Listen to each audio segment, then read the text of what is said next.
নাম, মানে ভোটার লিস্টে জঙ্গির নাম। জঙ্গিদের সরকার তো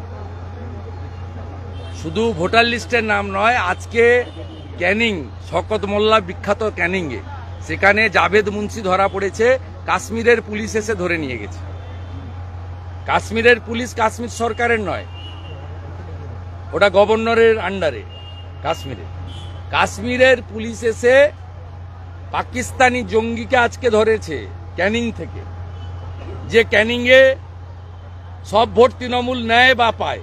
যেমন জেঠথানে গত লোকসভা ভোটে যেখানে লুট করলো ভোট, সেখানে 2টা ভোট সিপিএম পেয়েছে, বাকি সব ভোট তোলামূল পেয়েছে। ওখানে আরেক জঙ্গি আয়ুব, গোটা রাজ্যটাই জঙ্গিদের হাতে, গোটা রাজ্যটাই জঙ্গিদের হাতে। এখানে পরিচয়পত্র বানিয়ে কি বড় ধরনের নাশকতার কোনো ছক ছিল? এরা ভোট দেয় তো। আমরা 2,33,27,000 ভোট পেয়েছি, সবটা হিন্দুদের ভোট এবং জনজাতিদের ভোট। তৃণমূল 2,75,00,000 ভোট পেয়েছে, তার মধ্যে 2 কোটি মুসলমানের ভোট আর 40 লক্ষ ছাপ্পা ভোট। ডায়মন্ড হারবারে কোনো লোককে, হিন্দু লোককে ভোট দিতে দেওয়া হয়নি। কেশপুরে কোনো হিন্দু ভোট দিতে পারেনি। পিংলার একটা মণ্ডলে কোনো হিন্দু ভোট দিতে পারেনি। জেঠথানে একটা বুথে 727 তৃণমূল, 2 সিপিএম আর বিজেপি 0। এই মডেল, এখানে জঙ্গিদের সরকার চলছে। জঙ্গিদের সরকারের মুখ হচ্ছে সিদ্দিকুল্লাহ আর ফিরহাদ হাকিম, আর মুখোশ হচ্ছে মমতা ব্যানার্জি। আজকে ফিরহাদ হাকিম বলছে যে যেখানে বিএসএফ ঠিক মতন গার্ড দিচ্ছে না বা কেন্দ্রীয় স্বরাষ্ট্র মন্ত্রক, ওরা আগে জমি দিক, তারপরে বিএসএফ এর উপরে আঙ্গুল তুলবে।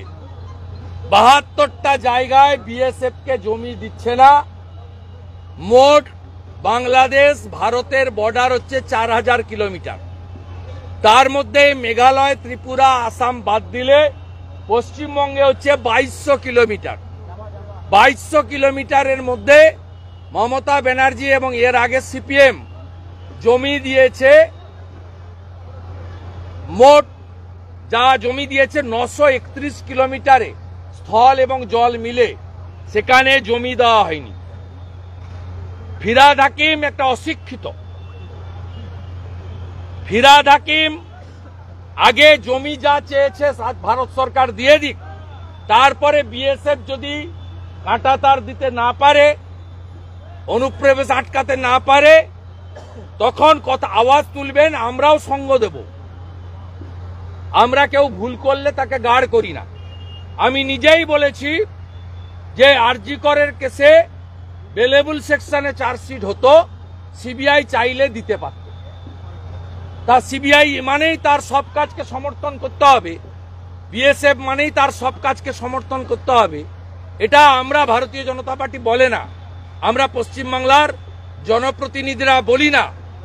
আমরা কালোটা কালো বলি, সাদাটা সাদা বলি। আগে জমি দিন বিএসএফ কে, তারপরে লেকচার মারবে।